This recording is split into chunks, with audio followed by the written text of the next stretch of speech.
હવે સાંભળીશું સ્વતંત્રતા દિવસ પૂર્વે હર ઘર તિરંગા અભિયાન સંદર્ભે સમાચાર સમીક્ષા. લેખક સુનિતા ચૌહાણ, પ્રસ્તુત કરતા ખ્યાતિ પુરોહિત.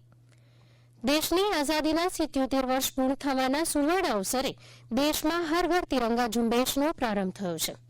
પ્રધાનમંત્રી નરેન્દ્ર મોદી અને મુખ્યમંત્રી ભૂપેન્દ્ર પટેલે હર ઘર તિરંગાનું આહવાન કર્યું છે. દેશના સ્વાભિમાન, આશા અને આકાંક્ષાઓ રજૂ કરતા તિરંગો ફરકાવવો એ તમામ દેશવાસી માટે ગૌરવ સમાન છે. આઝાદીના અમૃતકાળમાં દેશવાસીઓએ હર ઘર તિરંગા અભિયાનમાં પોતાના ઘર અને ઓફિસમાં તિરંગો ફરકાવીને આ ગૌરવ લેવાની તક મળી છે. 28 જુલાઈના રોજ મન કી બાત કાર્યક્રમ અંતર્ગત પ્રધાનમંત્રી નરેન્દ્ર મોદીએ આ સ્વતંત્રતા દિવસ નિમિત્તે હર ઘર તિરંગો ફરકાવવાની પરંપરાને આગળ વધારવા માટે પ્રોત્સાહન આપ્યું. આ ઝુંબેશ અંતર્ગત છેલ્લા 2 વર્ષમાં જાહેર ભાગીદારીમાં વધારો નોંધાયો છે. આ પ્રસંગે પ્રધાનમંત્રી નરેન્દ્ર મોદીએ સોશિયલ મીડિયા પોસ્ટમાં લખ્યું છે કે આ વર્ષે સ્વાતંત્ર્ય દિવસે હર ઘર તિરંગાને ફરી એકવાર યાદગાર આંદોલન બનાવીએ. શ્રી મોદીએ તિરંગો ફરકાવીને સેલ્ફી હર ઘર તિરંગા વેબસાઇટ પર શેર કરવા માટેની અપીલ પણ કરી છે. જો કે આ રાષ્ટ્ર ઉત્સવ પ્રસંગે રાષ્ટ્રધ્વજનું માન સન્માન જળવાય એનો ખ્યાલ રાખવાની સૌની જવાબદારી છે. ધ્વજ કેવો હોવો જોઈએ, તેનું માપ કેટલું હોવું જોઈએ, એ સહિતની તમામ બાબતોની એક સંહિતા અમલી છે. કેન્દ્ર સરકાર દ્વારા ફ્લેગ કોડ ઓફ ઇન્ડિયા 2002 અમલમાં છે, જેમાં રાષ્ટ્રધ્વજ અંગે કેટલીક ચોક્કસ પ્રકારની સંહિતા ઘડવામાં આવેલી છે. રાષ્ટ્રધ્વજનું કદ, માપ, તેને ફરકાવવા માટેની પ્રણાલી અને સમય, ક્ષત થયેલા ધ્વજના નિકાલની વ્યવસ્થાના નિયમો તેમાં દર્શાવ્યા છે. હર ઘર તિરંગા અભિયાનને ધ્યાને રાખીને કેન્દ્ર સરકાર દ્વારા રાષ્ટ્રધ્વજને ફરકાવવા માટેના સમયના નિયમમાં પણ વર્ષ 2002માં ફેરફાર કરવામાં આવ્યો હતો. હવેથી જાહેરમાં કે વ્યક્તિગત રીતે ઘરમાં દિવસ અને રાત્રે પણ રાષ્ટ્રધ્વજને ફરકાવી રાખી શકાશે. આ સુધારા પૂર્વે રાષ્ટ્રધ્વજને સંધ્યા સમયે સન્માન સાથે ઉતારી લેવો પડતો હતો.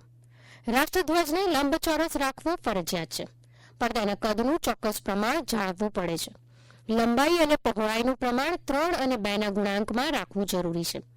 જાહેર ઇમારતો કે ઘરની ઉપર સ્થાન ઉપર ધ્વજ ફરકાવવો તેમજ ક્ષત એટલે કે ફાટેલો કે તૂટી ગયેલો ધ્વજ ફરકાવવો જોઈએ નહીં.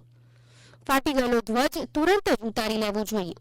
રાષ્ટ્રધ્વજને એક જ કાઠી ઉપર ફરકાવવો એટલે તેની સાથે બીજા કોઈ ધ્વજ ફરકાવી શકાય નહીં. એક લાઇનમાં એક કરતાં વધારે ધ્વજ ફરકાવવામાં આવ્યા હોય તેવા સમયે તિરંગાથી ઊંચો રહે એવી રીતે કોઈ અન્ય ધ્વજ ફરકાવી શકાતો નથી. નિયત કદના રાષ્ટ્રધ્વજ બનાવવા માટે હાથશાળ, હાથવણાટ અને મશીન દ્વારા કોટન, પોલિએસ્ટર, ઊન કે સિલ્ક ખાદીનો ઉપયોગ કરવાનો રહે છે. આ નિયમમાં 2011માં સુધારો કરવામાં આવ્યો છે. તે સુધારાથી મશીન દ્વારા નિર્મિત પોલિએસ્ટરના રાષ્ટ્રધ્વજને પણ મંજૂરી આપવામાં આવી છે. રાષ્ટ્રધ્વજને શણગાર, ગણવેશ, એસેસરીઝના સાધન તરીકે ઉપયોગમાં લઈ શકાતો નથી. કુશન, હાથ રૂમાલ, નેપકિન સહિતના કોઈ પણ પ્રકારના ડ્રેસ મટીરિયલ્સમાં એમ્બ્રોઇડરી કરી શકાતો નથી. કોઈ પણ વસ્તુને વીંટાળી શકાતો નથી. નિયત કરાયેલા મહાનુભાવોની કારની આગળ જ રાષ્ટ્રધ્વજ ફરકાવી શકાય છે.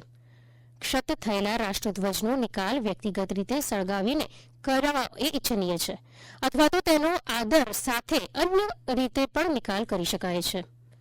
કાગળથી બનેલા રાષ્ટ્રધ્વજને જાહેરમાં ફેંકી શકાય નહીં. તેનું સન્માન સાથે યોગ્ય રીતે નિકાલ થવો જોઈએ. આ નિયમો રાષ્ટ્રધ્વજ સંહિતામાં પણ ઉલ્લેખિત છે.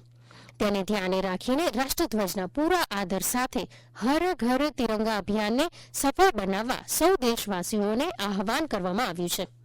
તારીખ 9 થી 11 ઓગસ્ટ સુધી ચાલી રહેલા અભિયાન અંતર્ગત કેન્દ્રીય સાંસ્કૃતિક મંત્રાલયે નાગરિકોને પોતાના ઘર પર તિરંગો ફરકાવી તેની સાથેની સેલ્ફી પોસ્ટ કરવા માટે અપીલ કરી છે. આ માટે હરઘરતિરંગા.com પર જઈને આપ આ અભિયાનનો ભાગ બની શકો છો. સેલ્ફી અપલોડ કરવાની ઓનલાઈન પ્રક્રિયા વિશે વાત કરીએ તો આ માટે તમારે હરઘરતિરંગા.com વેબસાઇટ પર જઈને હોમ પેજ પર ક્લિક ટુ પાર્ટિસિપેટ વિકલ્પ પર ક્લિક કરીને તમારું નામ, ફોન નંબર, રાજ્ય અને દેશનું નામ સહિતની વિગતો લખવાની છે. આ વિગતો ભર્યા બાદ તિરંગા સન્માન અંગેની શપથ કાળજીપૂર્વક વાંચો અને ટેક પ્લીઝ વિકલ્પ પર ક્લિક કરીને તમારી સેલ્ફી અપલોડ કરી શકો છો. તિરંગા શપથ લીધા બાદ આ વેબસાઇટ પરથી તમે સર્ટિફિકેટ પણ ડાઉનલોડ કરી શકો છો. વધુમાં આ વેબસાઇટ પર હર ઘર તિરંગા અભિયાન અંતર્ગત આયોજિત જાહેર રેલીઓ, યાત્રાઓ, મેરેથોન, કોન્સર્ટ, મેળા સહિતના અન્ય કાર્યક્રમોની સેલ્ફી પણ અપલોડ કરી શકાશે. અભિયાન અંતર્ગત તિરંગા નજીવી કિંમતે ભારતીય ટપાલ વિભાગની વેબસાઇટ ઉપરથી પણ મેળવી શકાશે. ઝુંબેશ અંતર્ગત દેશભરમાં 200થી વધુ જાહેર કાર્યક્રમો યોજાનાર છે. ભારતીય જનતા પાર્ટીએ આ અભિયાન અંતર્ગત વિવિધ કાર્યક્રમોનું આયોજન કર્યું છે. દિલ્હીમાં આ પ્રસંગે સાંસદ તેમજ મંત્રીઓ દ્વારા બાઇક રેલી કાઢવામાં આવશે. જોકે વિપક્ષે આ મુદ્દે કેન્દ્ર સરકાર સામે પ્રહાર કર્યા હતા.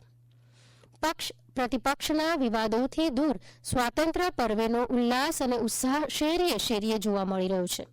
તો આવો આ ઝુંબેશને સ્વાતંત્ર્ય પર્વ પૂર્વના જન આંદોલનમાં ફેરવીએ.